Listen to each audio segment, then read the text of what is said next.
and welcome to a YouTube exclusive, all about the Birds draft talk with Siena Heights linebacker Nick Stalworth. Happy to have you answer some questions for us. Sure. Really appreciate you joining us for this. This is the first time, so you're the first time doing a YouTube exclusive for the draft talk show. Well, thanks for having me. I greatly appreciate it. So, just going to go over a little bit about yourself. You can follow. Anyone can follow you on Twitter at Nick_Stall21. Siena Heights University, 3-time second team All MFSA defensive team. Led the team in tackles in 2017 and 2018. 240 career tackles, 11.5 tackles for loss, 2 sacks, 3 interceptions. So a little bit of a playmaking linebacker with those numbers. The first question I'm going to start you off with is, who is Nick Stalworth? So I am on the field. I feel like I'm a versatile guy. I feel like I can play all 3 linebacker spots as well as a box safety, kind of like a Jamal Adams, Jeremy Chin. But my game, I feel like I can compare it to, because I'm 6 foot 230, so I'm not the biggest linebacker. So I know my technique has to be perfect at all times. So I would compare myself to a Quan Alexander or Eric Kendricks as far as like my body type, but I feel like I play like a Fred Warner, like as far as like my playing style. Now, with the pandemic last year, your season was canceled. Right. Your 2020 season was canceled, and how challenging was that? For somebody that every year you're playing football, you kind of have to. It's a whole new. It's different. It's different for everybody, and no matter what profession they were in. But how'd that affect you? How was that challenging? So it was real challenging because, like you said, I mean, going in the fall's football season, and you're getting ready to play, and especially in my position, I thought I was going to play this season and get ready for draft and pro days right after that, but everything kind of came to a halt. And especially with all the COVID restrictions going on campus, we could only have a certain amount of people in the weight room, especially with the amount of guys we had. I think we only could have like 10 in the weight room per hour. So it was wild. So we had to get in and get out, like only like a 35-minute lift, like in and out, like throughout the whole day. So it was tough. I mean, especially practices. We had restrictions on that too, as far as how many people could be on the field. So everything just felt weird, and I could only imagine like how it felt for everybody else. But I mean, it was just weird. So I took a focus on my game, and I just tried to improve parts of my game and try to find time for myself away from practice, as far as working on my drops, my pass rush, and stuff of that magnitude. Now, you were able to declare for the 2021 draft, the upcoming draft, but you decided to reclassify and not do that, to come back. Yes, sir. What was the reason to do that? So I talked to Greg Jones and Reggie Wynn. So Greg Jones, he actually played in the NFL for New York, Jacksonville, Tennessee, and Reggie Wynn, he's actually a scout for Toronto Argos. My mistake, Toronto Argos. And when I go home, they train me along with my coaches when I'm up at school here. So I talk with them, and they that I stay another year just to polish my skills, and so I can get another year's worth of tape out to these NFL scouts so they can have a full 4-year film, even though I was supposed to come out this year. Yeah, and the other question that I have, with that, to be able to put those 4 years of film. I know we talked a little bit about it through messaging about that, how it helps you develop year by year and show your improvement year by year. Do you feel like that's another huge advantage for you, to be able to each year to improve at what you're doing, to be able to show scouts, hey, every single year I'm getting better? Oh yeah, for sure. Especially me coming from a smaller school, I feel like that extra year will be beneficial for sure, to show that improvement throughout the years and how I've developed as a player.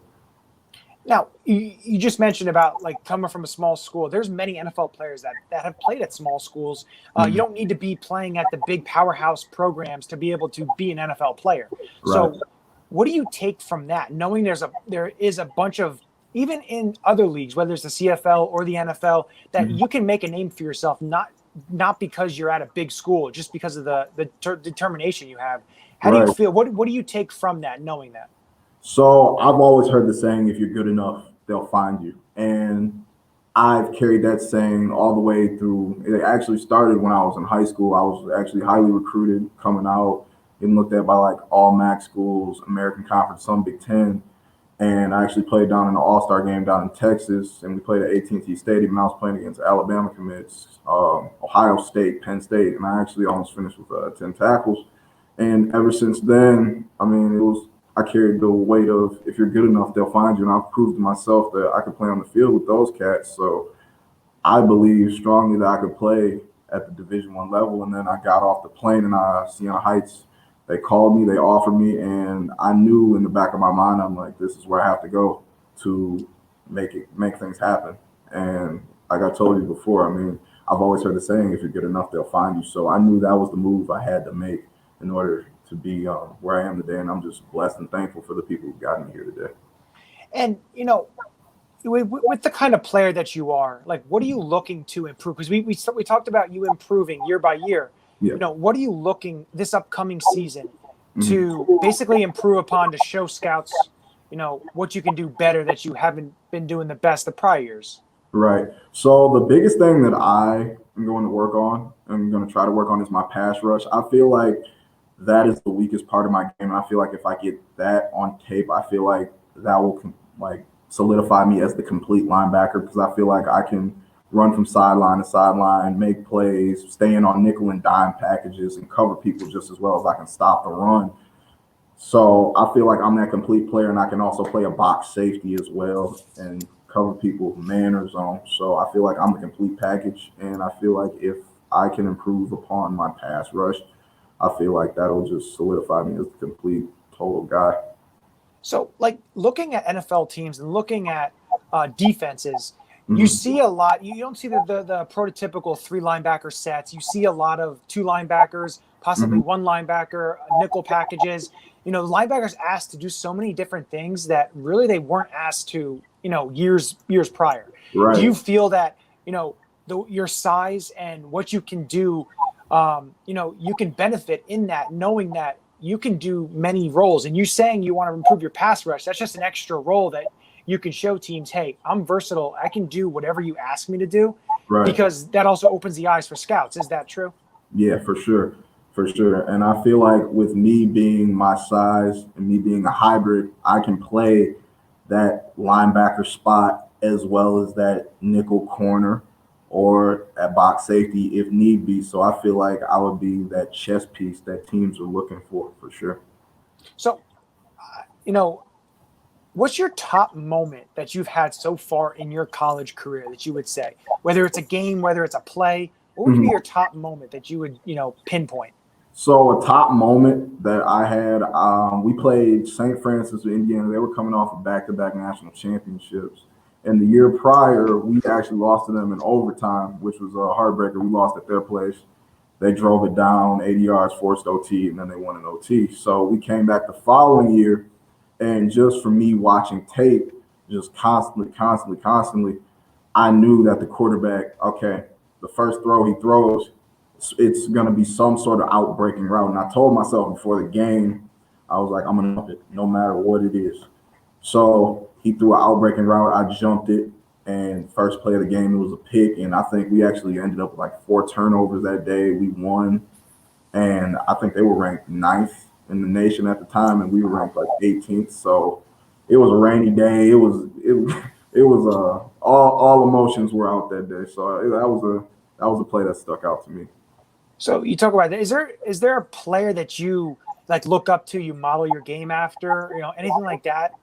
Yeah, so I watch a lot of guys, and I can't solely focus on one. So like linebackers from the past that I watch are like Ray Lewis and Luke Kuechly, and guys from today's game I watch Bobby Wagner, Eric Kendricks, Quan Alexander, Levante David, Darius Leonard, and those guys, like all those guys, like that are at the top of their game. And I try to take little things from each of their games and try to add it into mine and try and put my little spin on it. So I can be effective with it because I know, like I said, I'm 6'2", 230, and some of those guys are like 6'3", 6'4". So like I gotta gotta put my little spin on it somehow. But yeah, I really like look at a lot of those guys, and I just try to incorporate what they do into my game for sure. So I watch tape on all those guys, as well as safeties like Jamal Adams and Jeremy Chin. And you talked about size. Size really doesn't matter all that much. There's guys like who's been in the league who were wonderful player, great player. London Fletchers and Zach Thomas, and it doesn't really matter. Sometimes it matters like the size of the heart and not really the size of basically the player. Right. So I always find it funny when people say it's the size, and right now you see a lot of people bashing like Devontae Smith of Alabama because he only weighs a certain amount of weight, or there's another guy here, he's not tall enough to be a good quarterback, like Drew Brees and guys like that. Right. And what's your feelings on that in terms of if someone comes up to you and say, like, if you measure in at a certain measurement, whether it's 5'11", 6 foot, whatever that may be, how would you go ahead and tell scouts or talk to scouts about basically measurements? So I would just have to go in and just like, if I get an invite to training camp or if I get drafted, just go in with a hard hat and just show them what I can do on the field in between the lines, and just show them that, yeah, I might be 5'11", 6 foot, but here's what I can do. I can offer this versatility to you guys as to offer it to a team, whoever takes a chance on me. And I'm just praying that somebody takes a chance on me regardless of my size. And another guy I didn't mention, well, Sam Mills, right? And yep, and then another guy who got drafted high and played a long career in the NFL was Ernie Sims. So you don't need to be a super tall guy. You just have to have the will and the determination, and you want to learn, and that's the major thing. And you look at that, and the thing is, looking at some of your film and stuff, and looking at some of the highlights and everything, you take that, and that's one aspect that I feel a lot of people don't look at. A lot of people look too much into the measurables and how fast they run a 40 and how they do this. The thing is, you're not running a 40-yard dash with pads on. Right.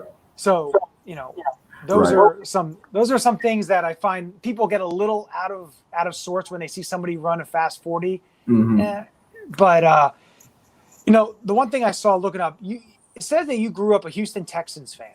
Yeah. So you're from Michigan, correct? Yeah. So how does somebody from Michigan grow up a Houston Texans fan?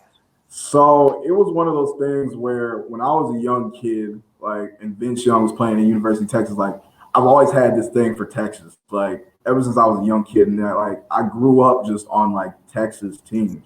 So like, I got infatuated with the Houston Texans, and I was like, okay, this is my squad. This is what I'm rolling with. And I've always got to root for the hometown team too. I always got to root for the Detroit Lions. But I just grew up like a Houston Texans fan, and right now it's downhill right now. But praying everything works out, and they'll be back soon. So, the other thing I did see also was, you did mention Ray Lewis, but another guy you mentioned in one of the things was Brian Dawkins. Right. So, I'm from PA, a little bit north of Philly. Brian, Eagles fan. Brian Dawkins is by far my favorite player ever. So, everything that he did, even the stuff off the field that he did, there's just his determination, everything. Is that something that watching, see in him, and, what he did with the Eagles, and then even a couple of years with the Broncos, it just, the leadership, I think, aspect is the big thing with him. Oh, yeah. And I watch him from time to time, him and Ray Lewis. It's actually a video on YouTube of both him and Ray Lewis highlights that I watch, sometimes before games even. But I look at Brian Dawkins, and I'm just like, this guy, his leadership, he's all over the field. He leads with his actions. He knocks the snot out of people coming across the middle. I mean, everything that you want in a ball player, he had. Like, even the swagger, the dark vibes. I mean, you come across the middle, you better have your head on the swivel because he's coming. And it's one of those things where I'm just like, growing up watching that, I was just like, wow, like, I want to be that one day. Like, you know what I mean? So watching him, especially from the time I was younger, like it was a pleasure just watching him and Ray Lewis. Like honestly. Yeah, and like I said, I want to thank you so much for joining us. I hope to do it again as well. Hey, thanks. Thank you so much for having me. I greatly appreciate it. We appreciate it. We're going to be rooting for you. We'll keep our eyes on what you do this year. Just make sure that you follow Nick at Nick_Stahl, STAL 21 on Twitter. Make sure you support him. Last thing I'll leave you with, one of our writers is actually from Michigan, Jason Sullivan. And funny thing is, when I mentioned it to him, that you're from Clawson, Michigan. Is that what it? Yeah, I'm from Clarkston. I'm from Clarkston. Clarkston. Yeah. He said that. I guess he said he met his wife there. Really? Yeah, he lives, I guess, 30 minutes from there. So it's pretty. He's a Lions fan. Unfortunately, he doesn't always like to say that he's a Lions fan. But I wanted to throw that in, throw some love his way as well. But small world. Exactly. But I said we'll definitely connect again. We absolutely appreciate your time, and we'll be rooting for you. And like I said, for everyone, make sure you're following All About the Birds at AAT Birds. Make sure you're following all the writers and everything. AATbirds.com. You can check out everything. There's gear there, all the podcasts, all the shows. But I want to thank you again, and we will be connecting soon. And the only thing I say usually when I break every show, I go with the Go Birds. All right, Go Birds.